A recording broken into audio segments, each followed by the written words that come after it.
Est-ce qu'on peut penser légitimement que la DCRI ou la DGSE était aveugle sur le système Epstein et tous ces allers-retours? Je pense qu'il y a un certain Enfin, niveau, tout le monde je comprends pas, à un certain niveau, tout le monde sait quand même. Hein. C'est comme moi, excuse-moi, pour une affaire Epstein du pauvre, l'affaire Ramadan, qui est en train de ressortir aujourd'hui étrangement. Moi, je savais tout depuis des années et j'étais étonné que ça ne sorte pas. En fait, si moi je sais, c'est que les services français savent, c'est que le Mossad sait. Et à un moment donné, c'est un problème d'initiation. C'est qu'à un certain niveau d'initié, tout le monde sait. Et exactement comme les pédophiles sont toujours membres de trucs caritatifs et habillent leur délinquance de bonnes œuvres, les signaux de déclenchement des esclaves sexuels, au lieu d'être « mets-toi à quatre pattes, salope », tu vois, des phrases qu'on a sur les enregistrements que j'ai, moi, de Tariq Ramadan, c'est « bonjour petite princesse, monte avec moi sur le chariot magique », et ça veut dire « mets-toi à poil, monte sur le chevalet, je vais te fouetter », tu vois ce que je veux dire ? C'est-à-dire que le nouvel ordre mondial, on va dire sataniste, est comment dirais-je, auto-protégé par sa propre monstruosité et le fait que les gens normaux, puisqu'ils sont normaux, ne peuvent pas croire à une telle monstruosité. Donc tu vois, en général, je pense que plein de gens se diront à la suite de cette émission, bon, Soral, d'ailleurs dans un article marocain... Ils peuvent tout vérifier, hein, c'est ça que... moi, on pouvait tout vérifier. Sur la table. Là. Dans un article sorti au Maroc la semaine dernière sur l'affaire Ramadan, à la fois ils disent Ramadan est un tartuffe, et ils disent oui, et Soral est un illuminé. C'est-à-dire que pour quelqu'un de normal, ce que je viens de raconter là fait de moi un demi-dingue. Tu vois ce que je veux dire ? Et par contre, des gens qui me prenaient pour un demi-dingue il y a 10 ans me disent aujourd'hui, en fait, vous aviez raison, j'ai mis 10 ans. L'affaire Moix, ça a été grandiose, là.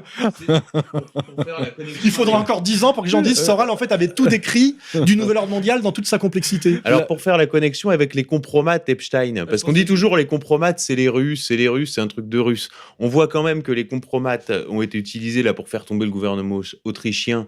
Strahe, c'est un type des services secrets allemands qui a écrit un article dans la presse allemande en disant l'affaire Strahe avec le compromat à Ibiza, c'est monté par les services secrets israéliens. Et je tiens à préciser qu'il y a quand même 2 personnes, et seulement 2 en France, qui ont été victimes de compromat. C'est vous et Tariq Ramadan. Et par le même El Fassi. Mais Ramadan, au lieu de montrer El Fassi du doigt, me montre moi du doigt en ce moment. Hein, il dit c'est Soral et Caroline Fourest, comme si je pouvais être allié à Caroline Fourest. En allant chez Bourdin, parce qu'il a demandé à aller chez Bourdin, parce qu'il savait que Bourdin était impliqué dans une affaire de salon de massage.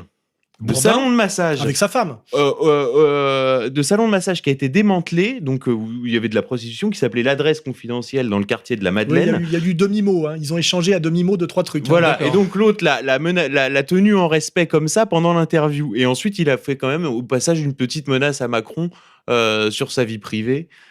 Comme tout le monde a pu le voir. Donc ça, c'était très intéressant de voir le jeu de Ramadan précisément avec Bourdin sur l'hypocrisie des déviances sexuelles. Alors justement, restons là-dessus.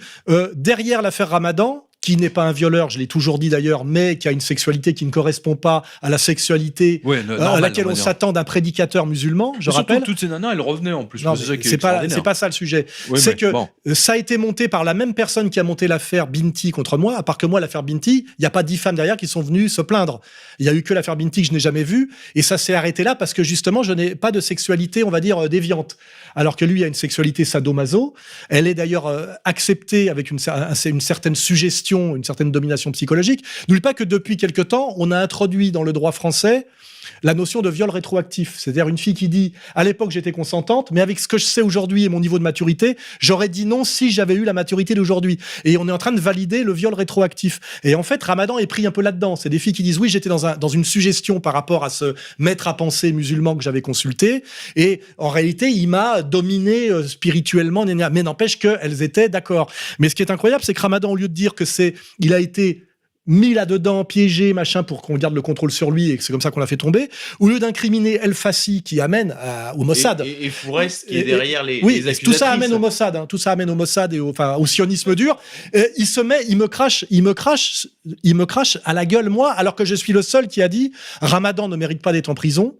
Par rapport au droit, à la loi française, il n'est pas délinquant, il n'est simplement délinquant que par rapport à la loi coranique, mais qui n'est pas effective en France. Eh ben, il y a quand même qu'à moi qui s'en prend en ce moment. On dirait que pour survivre et essayer de sauver ce qu'il peut sauver, on lui a fait passer le message, si tu peux charger un peu Soral, fais-le. Et il est en train de le faire, il l'a fait 2-3 fois de suite, là, hein, en ce moment même. Hein, voilà.